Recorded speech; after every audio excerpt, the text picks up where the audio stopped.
today we are going to start with a circular motion. We're going to look at circular motion when objects are moving in circles. That is what we're going to look at for today. Now, in circular motions, we are going to consider things such as centripetal force. We're going to look at tension. We'll look at what we refer to as a sideline motion. Then we'll be looking at maybe Newton's law of universal gravitation. Okay, we'll be looking at that, which I call it the Newton's fourth law. Right. So the universal gravitational law. We're going to look at that as well. And then we'll be looking at the banked and unbanked, curves. These are some of the things that we are going to consider in terms of the circular motion. Is that okay? Alright, so let's quickly begin by analyzing some certain things. We're going to analyze some scenarios or some type of motions that take place in our daily life. So let's try to look at some of them quickly. Let's look at a situation where an object is in motion because a force is applied on the object. And now, this object that is in motion, there is a net force that is acting on the object. And the object is also having a velocity that is moving with. Now, let's assume that the force or the net force acting on the object is in the same direction with the velocity of the object. So, like for example, we have something like this, okay, and then there is a force here. And we are also having the velocity in that direction. The two objects, the object is having two things or two quantities that we can consider here, the force and the velocity. This force and the velocity are in the same direction. When this happens, what can we say about the object? What we see is that immediately the force and the velocity are in the same direction. It simply implies that the object is what? Is speeding up.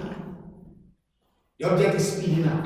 That means that the magnitude of the velocity keeps what? Increasing as the object is what? Is moving. So we can just simply say that the object is now speeding up. And the object speeding up means that the velocity is what? Is increasing as the object is moving. That means the velocity is what? Is changing as the object is in motion. Now let's look at another way. From the point where the object is now moving in that right direction, but this time around, our velocity is in the opposite direction. This way. If this happens, what can we say? What we can simply say is that the object is what? Is slowing down. And if the object is slowing down, it means what? Velocity is what? Is decreasing as the object is in motion. That is exactly what happens in such situations. Now let's look at it from another aspect. And now let me ask you the question. If we have considered these two where the velocity and the force is in the same direction, and we are saying the object is speeding up, and when they are in opposite direction, they are slowing down. What about when the object's velocity and the force, they are perpendicular to themselves? What happens when they are perpendicular?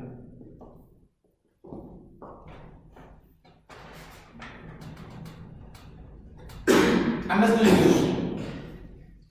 Respond to me now. So we are having a force, say the force is in this direction, and we are having the velocity in that direction. So we are having an angle of 90 degrees. What do you think is going to happen? The direction changes. The direction changes. Okay. So if direction is changing, what happens to the velocity? The velocity's direction also changes. So we can see that the direction of the velocity is changing. What about the magnitude? Same. Okay. Any other person? Alright. So it simply means that the velocity, as you have said, remains the same, which means that the two things being perpendicular to themselves does not affect the speed or the velocity of the object. They remain the same. The only thing that is changing is the direction. And if that is true, that means that this object will begin to move in what? In a circle. The object begins to move in a circle. Now, this object beginning to move in a circle simply implies, like you can see, that the object is moving in that way. When it gets to maybe somewhere here, what will happen? We will see the velocity in that direction, and then we are going to see the force in that direction. Because the force and the velocity at each point must always be what? Perpendicular to each other. Are you okay? So being perpendicular to each other will help the object to continue to move in what? In a circle. And that means the very moment a force and a velocity of a body are perpendicular to themselves, the object undergoes a circular motion. Now, what is keeping the object moving in a circular motion? What keeps it moving in a circular motion is the centripetal force. The centripetal force.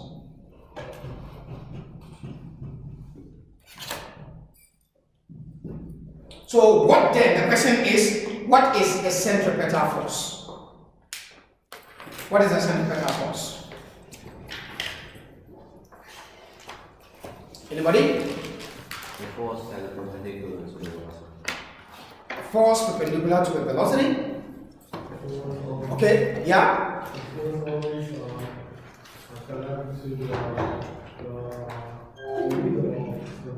Okay, a force that is directed towards the center of the circle, right? Okay, so if we look at it and we want to simply give a better definition of a centripetal force, we simply say that a centripetal force is the force that acts on an object or a body in motion, in a circular motion or in a circular path, which move towards the what? The center of the what? Of the circle.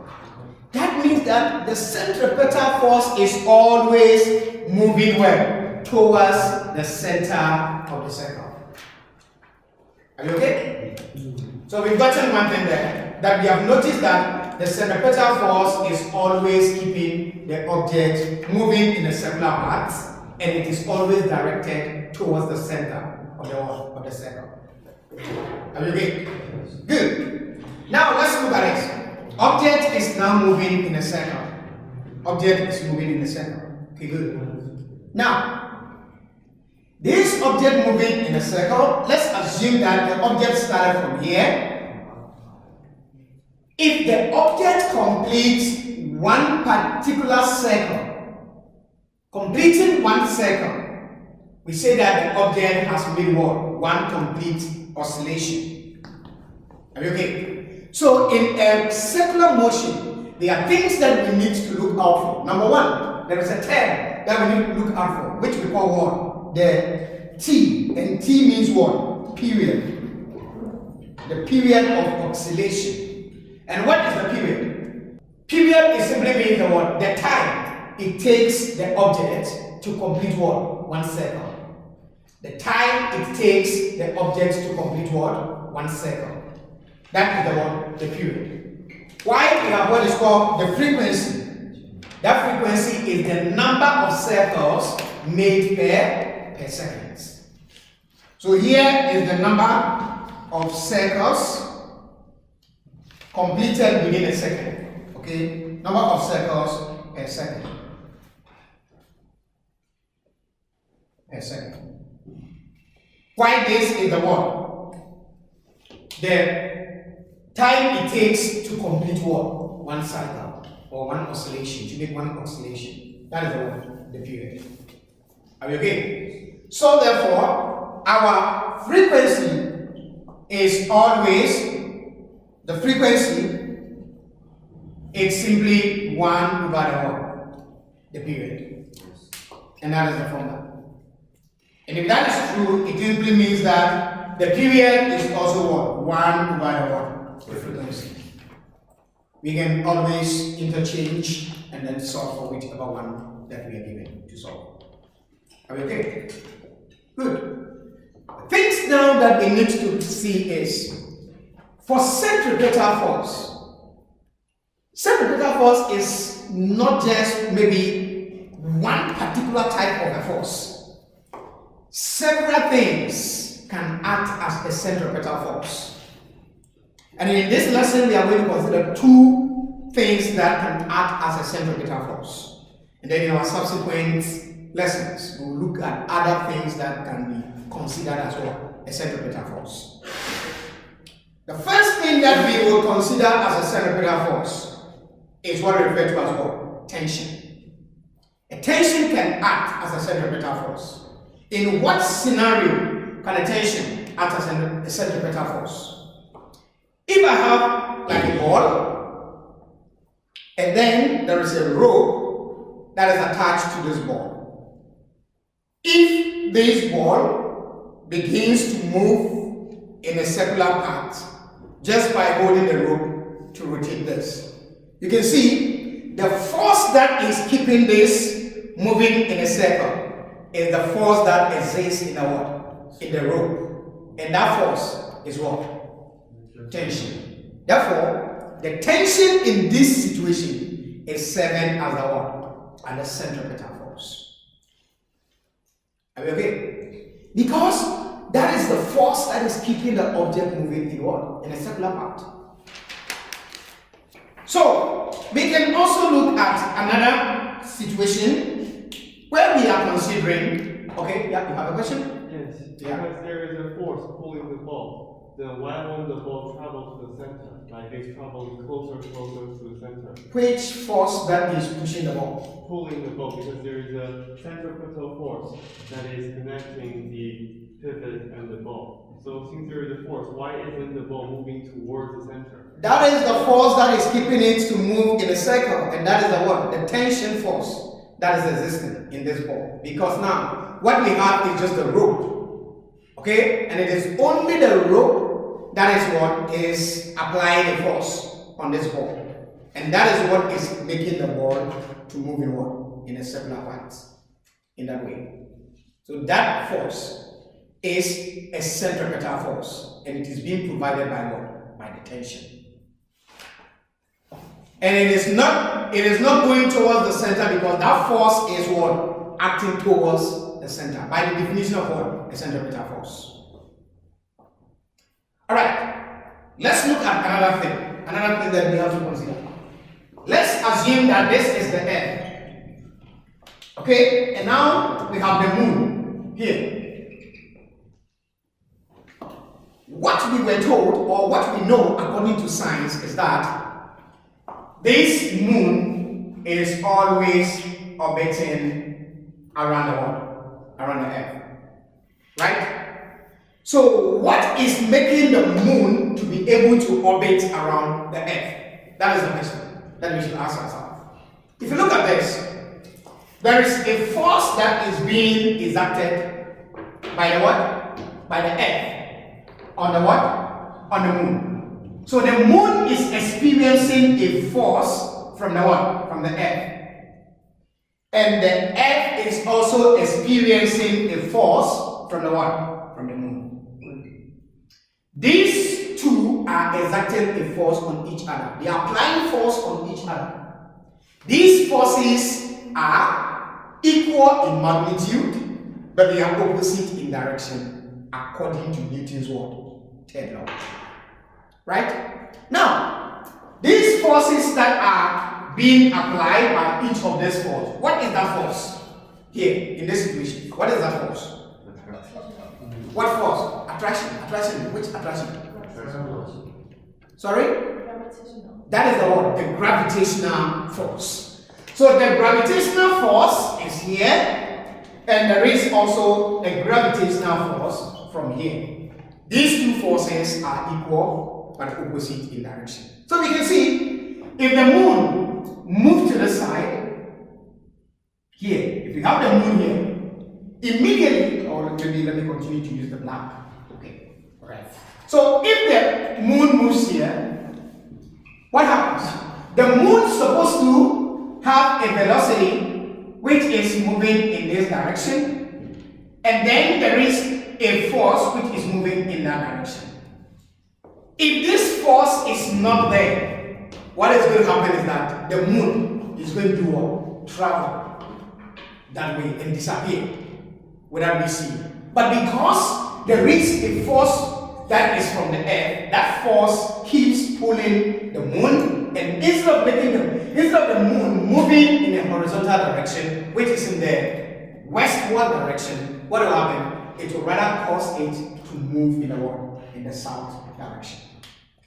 To cause it to move in the south direction. Then we see the moon in this direction.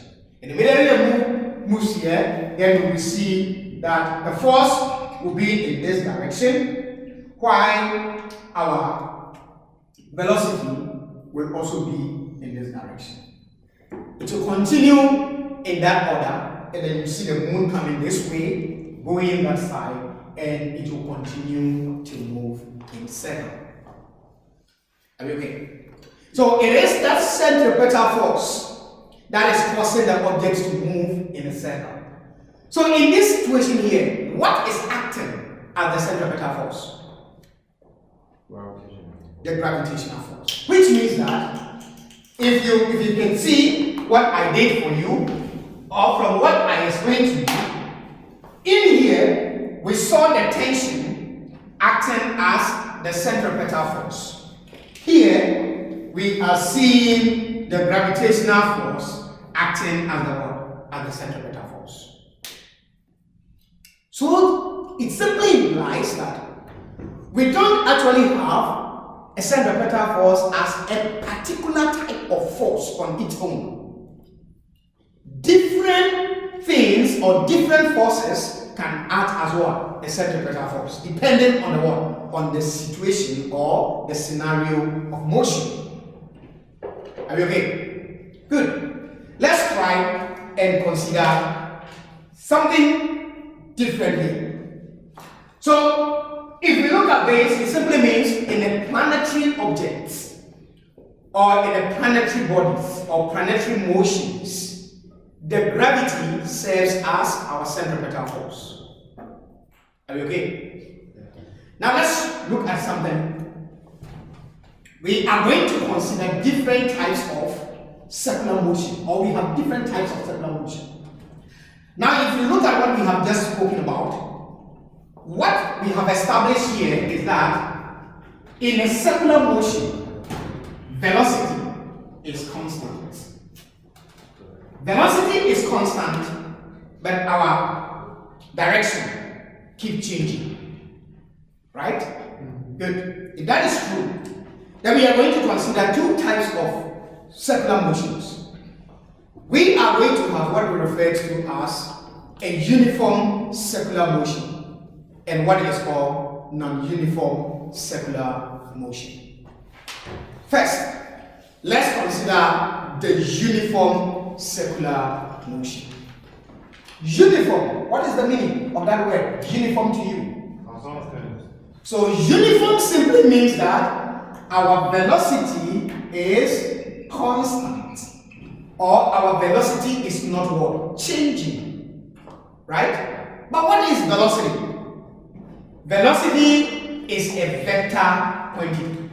Right? Good. So once we know that velocity is a vector, then if the magnitude is not changing, the direction is changing. Once direction is changing, then we can talk about what? The acceleration. Isn't it? We can talk about acceleration. What is acceleration? Acceleration is the rate of change of velocity. So the rate of change of velocity is our acceleration. The rate of change of velocity. That is our acceleration. So if this is the rate of change of velocity, and we can see here, we are saying that our velocity is constant. How then do we have acceleration? Anybody? We are talking about acceleration, and we said acceleration is the change of velocity with respect to time, or the rate at which what velocity changes. And now we are saying that our velocity is constant. How then do we have acceleration? The what? Different direction. The direction. Because there is a change in what? In direction. And when there is a change in direction, then there should be what? A change in. So now let's talk about this. We are going to look at acceleration. We have given our definition of acceleration here. Let us assume now that the object was here. Now there is a center of this circle, a line drawn from the center to the circle. What do we call that in mathematics? A line from the center, the radius. So we are going to have the radius. So it means that the object was initially at this point, and if this is that, it was having a velocity which was also in that direction here. So velocity VR. Now the object has now changed its position, and the object is now at this point. Still, this will be what? The radius. Right? If that is true, then there is also a final velocity also going to be at this point. B final at this point. And we can then say that the difference between these two is going to be what? Is going to be our change in R. Isn't it? Good. Two things that we are looking at. One is looking at the displacement or the distance, which is the R's that we have, right? And then the next one is looking at the what? The velocities. So now let's try and bring this into a simple diagram for us to work on, because we are having two different vectors here. So we can have it this way.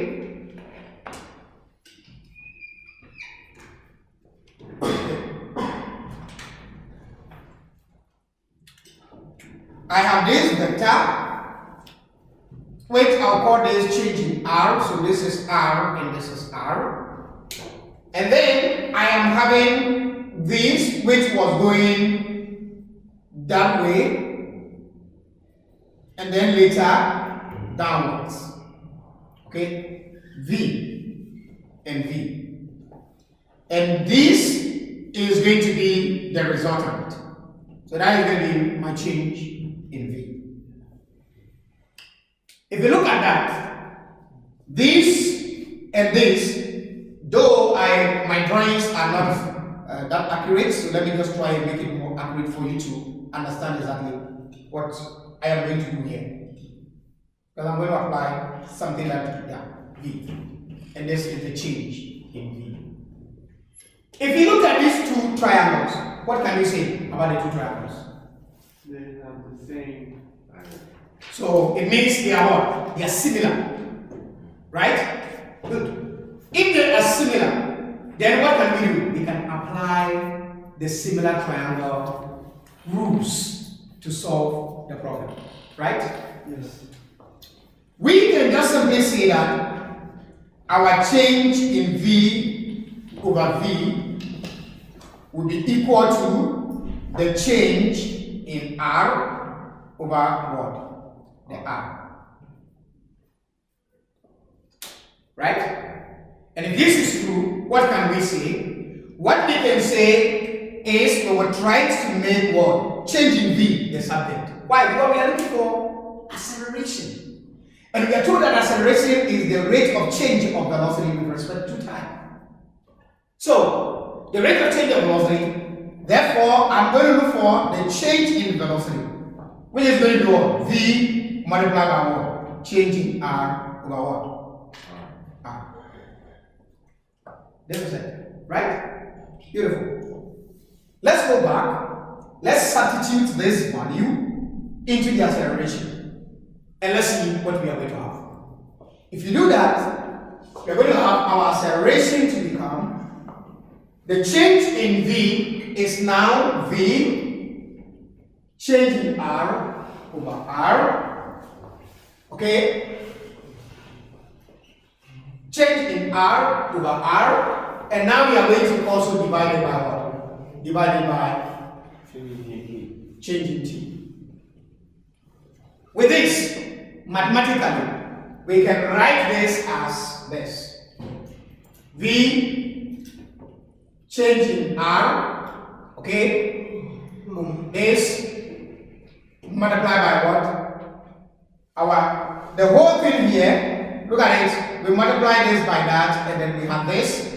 We are multiplying this by that. We are having this over the one change in T. This is true, isn't it? What can we say about change in R over change in T? What can we say about change in R over change in T?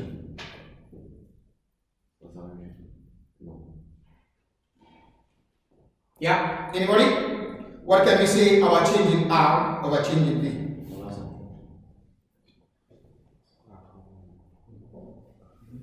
So change in R over change in T is simply what? How far you have gone. How far you have gone. Isn't it? So if it is how far you have gone, that simply means I can just say that this is simply going to be represented by what? By V as well. Because that is what? The distance. Isn't it? How far I have gone is the rate of change of what? Distance or the displacement. Okay? I'm going to use that, which is what? My velocity. So therefore, I will say that my acceleration is now becoming V over R multiplied by what? V. Isn't it? And this will simply become V squared over what? Over R. And this is what we simply refer to as what? The radial acceleration or a centripetal acceleration. Radial acceleration or centripetal acceleration. So you see, some books will write it as AR is now V squared over R, or some books will say AC V equal to a VR. A V squared over R. This is what we refer to as the what? The centripetal acceleration. These two are the same. That tells you that even as we are sitting down here, we are still what? Accelerating. Do you agree? That even as we are sitting, we are accelerating. Do you agree? Yes. Okay. So that brings me to the question that I asked you when we were talking about momentum. And I asked you, if an object is as stationary, if the object is having a momentum or not. And I told you that ordinary person is going to tell you yes straight away, but a scientist or a physicist will tell you maybe. Because even as we are sitting, we are accelerating, right? But to a layman or somebody who does not understand physics, that is impossible. How can you tell me I'm sitting, but I'm accelerating? You as a physicist, how can you explain that? Why do you say you are accelerating even as you are sitting? John, why do you say you are accelerating even as you are sitting? Why?